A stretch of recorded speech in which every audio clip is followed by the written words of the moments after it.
नमस्कार, स्वागत है आपका एनएनसी न्यूज में। मैं हूं शशांक भट्ट और आप देख रहे हैं न्यूज नाइट। अब खबरें विस्तार से।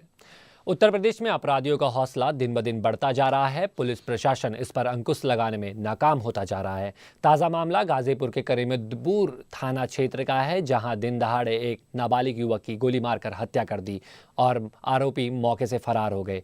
घटना की सूचना मिलते ही मौके पर पहुंची पुलिस ने शव को कब्जे में ले लिया। तो वहीं घटना के कुछ देर बाद थाने पर पहुंचे मोहम्मदाबाद से विधायक शिवतुगुल्लाह अंसारी ने शव के साथ थाने के बाहर धरने पर बैठ गए और पुलिस के खिलाफ नारेबाजी करने लगे। तो वहीं इस मामले पर पुलिस अधीक्षक का कहना है कि आरोपी गोलू के खिलाफ मामला दर्ज कर लिया गया है, जिसकी उम्र करीब 14 साल की होगी। ये शौच के लिए गया था। उसी समय उसको गोली लगी और उसकी तत्काल मृत्यु हो गई। जानकारी हुई कि इसमें गोलू राय नाम का बदमाश है, जो पहले भी 307 का मुलजिम रहा है और पुलिस को उसकी सरगर्मी से तलाश थी। वो आया था और उसने गोली मारी।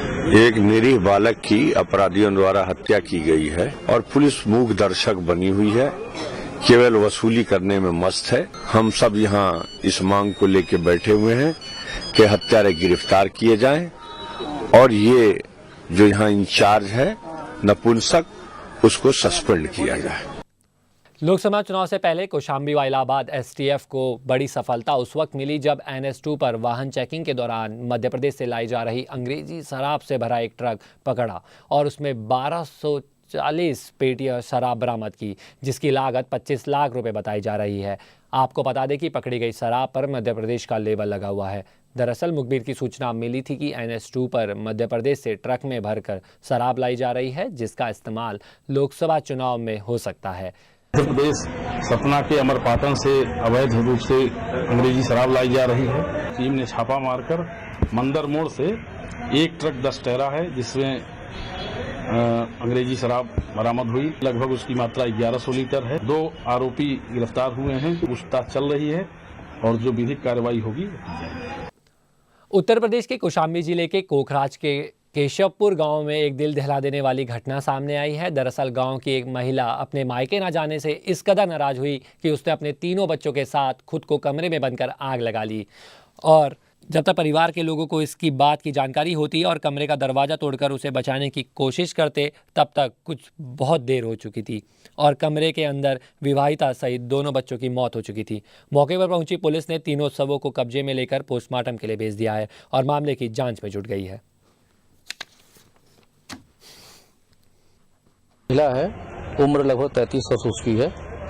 अपने 3 बच्चों के साथ उसने दरवाजा बंद करके आग लगा लिया है, जिसमें 2 बच्चे और पुष्पा देवी की मौके पर मृत्यु हो गई है और एक लड़की 5 वर्ष की करिश्मा है, उसको इलाज के लिए भेज दिया गया है। घटना का कारण अभी पूरी तरीके से स्पष्ट नहीं है, लेकिन इसकी आगे जांच की जाएगी। आ रही थी तो चाचा जी हमारे रिटर्न कर लाए उनको और जब रिटर्न करके घर छोड़ के चले गए हैं, उसके बाद अपना ये चाहे जो सोची हो, अब ये नहीं बता सकते हैं, तब अपना जो करी है हमको नहीं पता। हमारी दादी अंदर थी और हम बाहर थे, हमको पता नहीं था। दादी आगे बताई तब हम जानने पाए।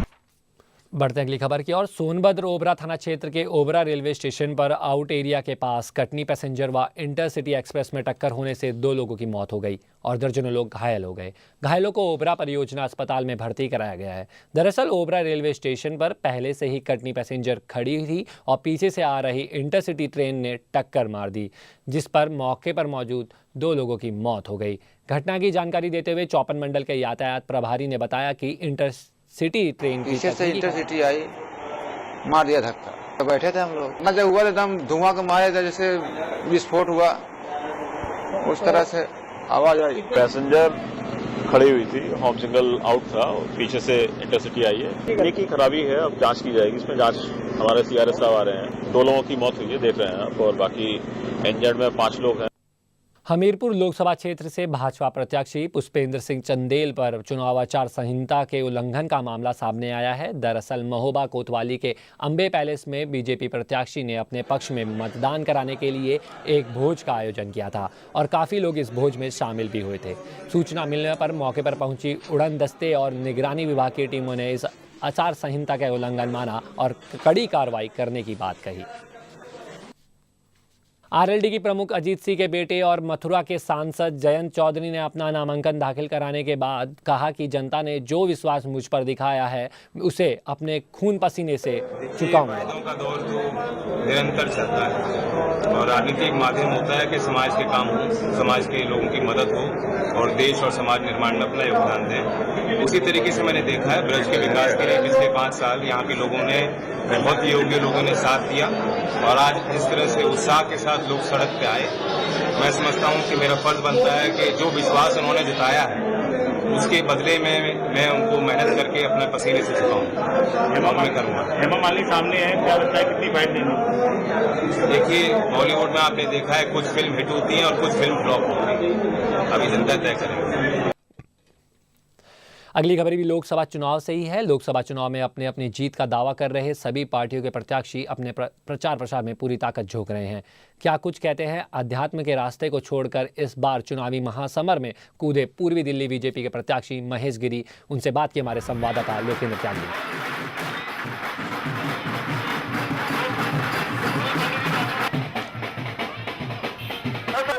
इस वक्त हमारे साथ ईस्ट दिल्ली से बीजेपी के कैंडिडेट महेश गिरी जी हैं। आइए बातें करते हैं इनसे कि क्या इस बार इनकी स्ट्रेटेजी है ईस्ट दिल्ली के लिए। तो आपने इतने कैंप किए हैं, यहाँ पर इतने घूमे हैं, तो क्या प्रॉब्लम्स आपको ईस्ट दिल्ली में? सर, हमने वादा किया है जहाँ झुग्गी होगी वहाँ पक्के मकान देंगे। हम शहर की सुविधाएं झुग्गी बस्ती क्लस्टर को हम पहुँचाएंगे। महिलाओं की सुरक्षा सम्मान के लिए काम करेंगे। यहाँ पे लगभग हर प्रकार के लोग रहते हैं, अल्पसंख्यक रहते हैं, पूर्व से आए लोग रहते हैं। अल्पसंख्यकों के अंदर जो गरीब वर्ग के बच्चे हैं उनको मुफ्त शिक्षा, उसके बाद रोजगार दिलाएंगे। देखना होगा क्या पिछले 2 साल से 2 बार से यहाँ पे संदीप दीक्षित सांसद हैं, क्या उन्हें हरा पाएंगे या नहीं। कैमरामैन प्रतीश के साथ लोकेंद्र त्यागी, एमसीएम न्यूज, नई दिल्ली। अगली खबर भी दिल्ली से है। दिल्ली विधानसभा चुनाव में मिली करारी हार के बाद कांग्रेस फिर से अपना खोया हुआ जनाधार वापस पाने के लिए पूरे उत्साह के साथ लोकसभा चुनाव में लग गई है। क्या कुछ कहा नई दिल्ली के कांग्रेस प्रत्याशी अजय माकन ने, आपको सुनाते हैं। रैली चल रही है, कार्यकर्ताओं में काफी जोश देखा जा रहा है, लेकिन इस बार नई दिल्ली का चुनाव उतना आसान नहीं होने जा रहा है क्योंकि इस बार लड़ाई में आम आदमी पार्टी भी शामिल हो गई है। लेकिन देखना ये होगा कि क्या 2 बार से सांसद अजय माकन इस बार कांग्रेस के लिए यहाँ से वोट निकाल पाएंगे या नहीं। इस वक्त हमारे साथ अजय माकन जी हैं। अजय माकन जी, 15 साल आपने इतनी विकास किया, दिख भी रहा है सबको, लेकिन आखिर ऐसी क्या वजह रही कि सरकार इस बार गिर गई दिल्ली से? देखिए, दिल्ली की सरकार दूसरे मुद्दों के ऊपर चुनाव होते हैं, केंद्र की सरकार अपने मुद्दों के ऊपर होते हैं। हर जगह के ऊपर चुनाव के अंदर व्यक्तिगत कैंडिडेट्स की बात होती है और जब हमने काम किया है तो उसका लोग हमें वोट देंगे।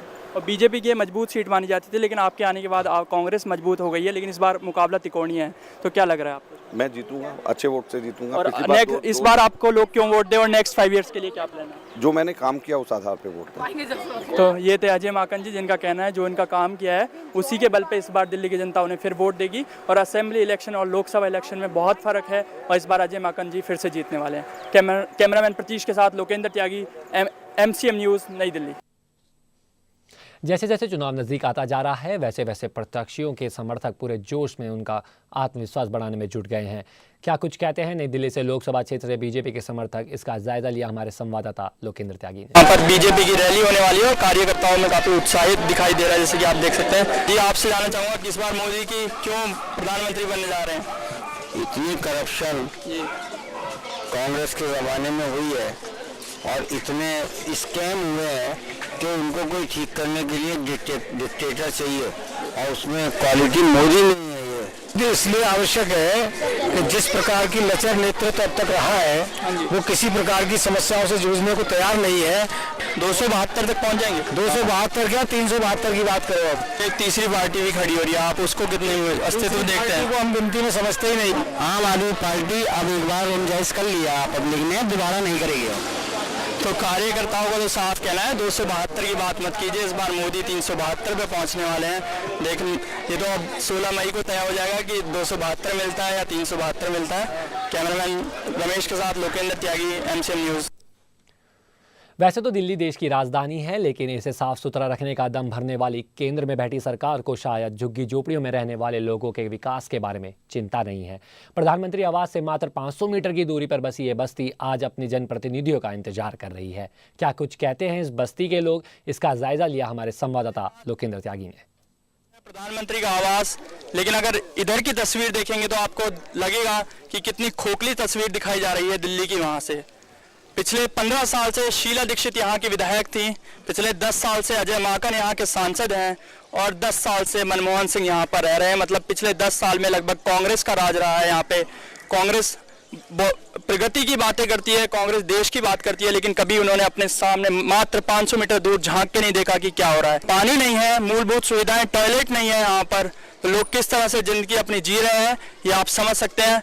आइए बात करते हैं यहाँ के कुछ निवासियों से। हमारी परेशानी ये है, हमारे पास रोजगार एक पैसे का नहीं है। हम 15 साल से शीला दीक्षित को जितवाते आते हैं। शीला दीक्षित हमारे लिए कुछ नहीं करती। हम नौकरी के लिए कम से कम 1 साल में कितनी एप्लीकेशन हम लगाते हैं, हमारा कुछ नहीं करती। और आपके इनको वोट के जगह मैं जूतों का हाथ डालूंगी। सबसे हमारी ये है कि अगर हमारी झुग्गियां गिर जाएं तो हमको सबसे पहले क्लब से कोई सामान लाने नहीं दिया जाता है और हमें क्लब से इतना दुखी कर रखा है कि हम इतने परेशान हैं इनसे कि हमें आपको बता नहीं सकते। दूसरी चीज जो आपने कहा कि टॉयलेट वगैरह, ये तो है ही परेशानी है। परेशानी सब है यहाँ सब परेशानी सब क्या है। तो यहाँ पर जो युवा है उनको रोजगार दिया है क्या सरकार ने? कुछ नहीं दिया, कोई सरकार ने कुछ नहीं दिया। तो इतनी परेशानी, आप वोट बता दीजिए किसको देने वाले हैं। देखिए जी, ये हम सीक्रेट है हमारा, ये हम आपको नहीं बताएंगे कि हम वोट किसको देंगे। कांग्रेस को तो नहीं जा रही होगी इस बार, इस बात के लिए नहीं कह सकते हैं। मगर दूसरी चीज ये है कि हमारी एक समस्या है, जो भी हमें हो गया 60-70 साल यहाँ पे रहते हुए, जो हमारी समस्या यानी जो हमारे यहाँ झुग्गियों का पक्का करेगा हम उसे वोट देंगे। तो ये तो यहाँ के निवासी जिनके पास पक्के घर नहीं है रहने के लिए, उनके घर पक्के किए नहीं जा रहे हैं सरकार द्वारा। वो जब तक रह रहे कभी भी तोड़ दिए जा सकते हैं, ये इनका कहना है। कैमरामैन रमेश के साथ लोकेंद्र त्यागी, MCM न्यूज़, नई दिल्ली। इस बुलेटिन में फिलहाल इतना ही। देश विदेश की ताज़ा खबरों के लिए देखते रहिए न्यूज़ नाइट। मुझे दीजिए इजाजत, नमस्कार।